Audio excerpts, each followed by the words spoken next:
सोचिए, एक औरत जो सबके सामने अपनी पति की लाश पर फूट फूट कर रो रही है। लोग उसे देखकर सहानुभूति जता रहे हैं। हर कोई मान रहा है कि ये औरत अपने पति के लिए टूटी हुई है, लेकिन उसका असली मकसद सिर्फ अपने प्रेमी के साथ आज़ाद ज़िंदगी जीना था। रास्ते में सबसे बड़ी रुकावट था उसका पति, और उसे हटाने के लिए रची गई एक डरावनी साजिश। उस औरत ने अपने प्रेमी के साथ मिलकर एक ऐसा खेल रचा जिसे देखकर पूरा गांव हक्का बक्का रह गया। लेकिन दोस्तों, क्या पुलिस इस नकली रोने के पीछे छुपे असली गुनाह तक पहुंच पाई, और कैसे सच सामने आया? ये जानने के लिए बने रहिए इस वीडियो के अंत तक। सुल्तानपुर ज़िले का चांदा थाना था गांव कीडीपुर, एक छोटा सा गांव जहां लोग अपने रोज़मर्रा के कामों में लगे रहते हैं। ज़िंदगी बिल्कुल सामान्य थी, लेकिन 4 सितंबर 2025 की सुबह ये गांव एक ऐसे हादसे का गवाह बना जिसने हर किसी के पैरों तले ज़मीन खींच ली। गली के बीचों बीच 35 साल का महेश ज़मीन पर खून से लथपथ पड़ा था। उसकी सांसें बंद हो चुकी थी और उसका पूरा शरीर निश्चल था। पास ही बैठी थी उसकी पत्नी पूजा। आंखों से आंसू बहते हुए वो ज़ोर ज़ोर से रो रही थी, मानो उसका पूरा संसार उजड़ गया हो। गांव वाले दौड़कर इकट्ठा हुए। हर किसी की आंखों में हैरानी और डर था। महेश की मौत पर लोगों ने पूजा को ढांढस बंधाया, लेकिन किसी को ज़रा भी अंदाज़ा नहीं था कि ये आंसू हकीकत का दर्द नहीं, बल्कि एक बहुत बड़ी साजिश की परतें छुपा रहे हैं। मामला जब पुलिस तक पहुंचा तो शुरू में उन्हें लगा कि ये शायद कोई साधारण हत्या है। गांव में अक्सर छोटी छोटी रंजिशों और आपसी झगड़े की वारदातें का रूप ले लेते हैं, इसलिए पुलिस का पहला शक भी उसी तरफ गया। लेकिन जब जांच अधिकारी ने महेश की पत्नी पूजा को देखा तो उन्हें लगा कि यह औरत सच में अपने पति के गम में बिखर चुकी है।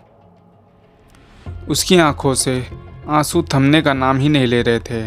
उसकी आवाज़ में चीख पुकार इतनी सच्ची लग रही थी कि पुलिस भी कुछ पल के लिए पिघल गई। मगर कहते हैं ना, गुनाह चाहे कितना भी बड़ा क्यों ना हो, सच हमेशा किसी न किसी सुराग के रूप में सामने आ ही जाता है। और ठीक वैसा ही हुआ। कुछ ही घंटों बाद पुलिस के हाथ ऐसे ऐसे सबूत लगे जिन्होंने इस केस की पूरी तस्वीर ही बदल कर रख दी। पोस्टमार्टम रिपोर्ट आने के बाद तस्वीर एकदम साफ होने लगी। डॉक्टर ने बताया कि महेश की मौत किसी हादसे या साधारण झगड़े से नहीं हुई थी, बल्कि उसे बेहद बेरहमी से मारा गया था। उसका गला तेज़ धारदार हथियार से रेता गया था और उसके सीने पर ईंट से वार किए गहरे निशान भी थे। ये देखकर पुलिस भी चौंक गई, क्योंकि इसका मतलब साफ था कि ये हत्या पूरी तरह सोच समझकर प्लानिंग के साथ हुई है। अब पुलिस ने केस की परतें उड़ेलना शुरू की। सबसे पहले महेश के मोबाइल कॉल डिटेल्स निकाले गए, फ़ोन की घंटियां और रात भर की बातचीत के रिकॉर्ड। यही बने पुलिस के लिए पहला बड़ा सुराग। यहीं से खुलने लगी वो कड़ियां जिसने इस पूरे रहस्य को एक चौंका देने वाली सच्चाई तक पहुंचा दिया। कॉल डिटेल्स की गुत्थी ने पुलिस को एक चौंकाने वाला राज दिखाया। महेश की पत्नी पूजा पिछले कुछ महीनों से गांव के ही एक शख्स जयशंकर के लगातार संपर्क में थी। धीरे धीरे पुलिस को पता चला कि ये सिर्फ दोस्ती नहीं थी, बल्कि दोनों के बीच एक अवैध रिश्ता चल रहा था। महेश ने जब ये सब महसूस किया तो उसने अपनी पत्नी को कई बार समझाया, कभी गुस्से में, कभी प्यार से।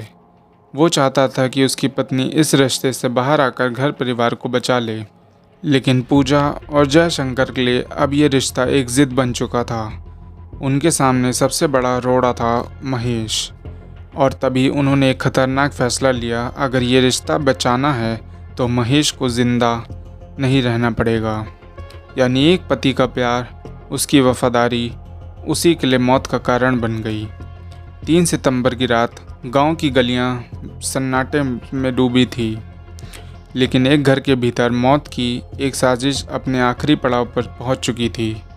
जयशंकर ने बड़ी चालाकी से महेश को अपने साथ बैठाया, गिलास पर गिलास शराब पिलाई, इतनी कि महेश का शरीर सुन्न पड़ने लगा। उसकी आंखें भारी हो गई और वो बेहोशी की हालत में चला गया। यही वो पल था जिसका इंतज़ार दोनों कर रहे थे। जयशंकर ने तुरंत पूजा को इशारा किया और कुछ ही देर में दोनों मिलकर उस मासूम पति के खिलाफ खड़े थे जो अभी तक अपनी ही घर की वफादारी निभाने में यकीन रखता था। फिर हुआ वो कदम जिसने सब खत्म कर दिया।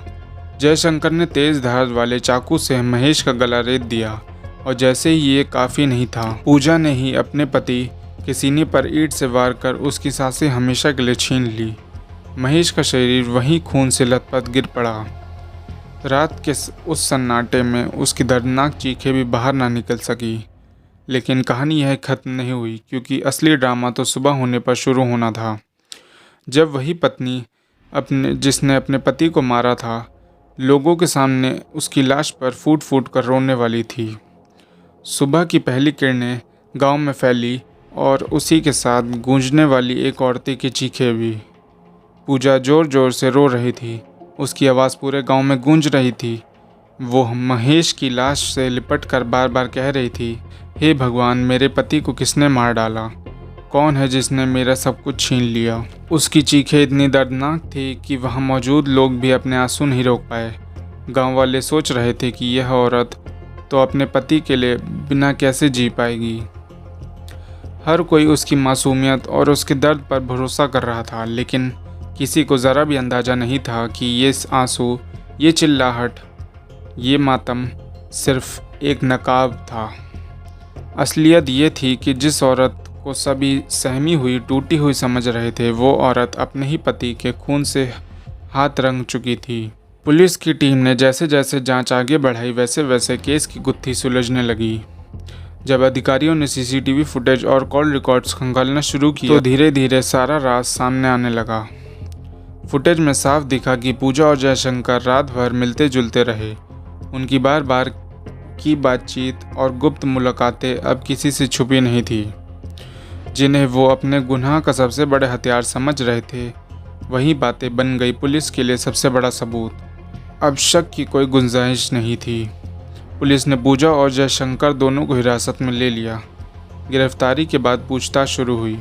पहले तो दोनों ने बचने की कोशिश की, लेकिन जब सबूतों की दीवार उनके सामने रखी गई तो आखिरकार दोनों टूट गए और कांपती आवाज़ में उन्होंने कबूल लिया, हाँ, हमने मिलकर महेश की हत्या की है। दोस्तों, ये केस एक बार फिर हमें ये सोचने पर मजबूर कर देता है, कभी कभी ज़िंदगी में सबसे बड़ा धोखा हमें वहीं से मिलता है जहाँ से हमें सबसे ज़्यादा पर भरोसा हो। सोचिए, एक पति जो अपनी पत्नी से सिर्फ प्यार और वफादारी सा चाहता था, वो पति उसी पत्नी के हाथों मौत के घाट उतार दिया गया। उस पत्नी के जिसके साथ उसने सपनों का घर बसाने का सपना देखा था। अब सवाल ये है, क्या पूजा जैसी औरतों के लिए सिर्फ कड़ी सज़ा ही काफ़ी है, या फिर हमें समाज में रिश्तों की इस गिरावट, इस अंधी हवस और झूठे प्यार की सच्चाई पर और गहराई से सोचना पड़ेगा? आपका इस मामले पर क्या कहना है, कमेंट्स में ज़रूर लिखिएगा। और अगर आप ऐसे ही सच्ची क्राइम स्टोरीज, सच और रहस्यों से जुड़ी कहानियाँ सुनना चाहते हैं तो चैनल को सब्सक्राइब करना मत भूलिएगा। धन्यवाद।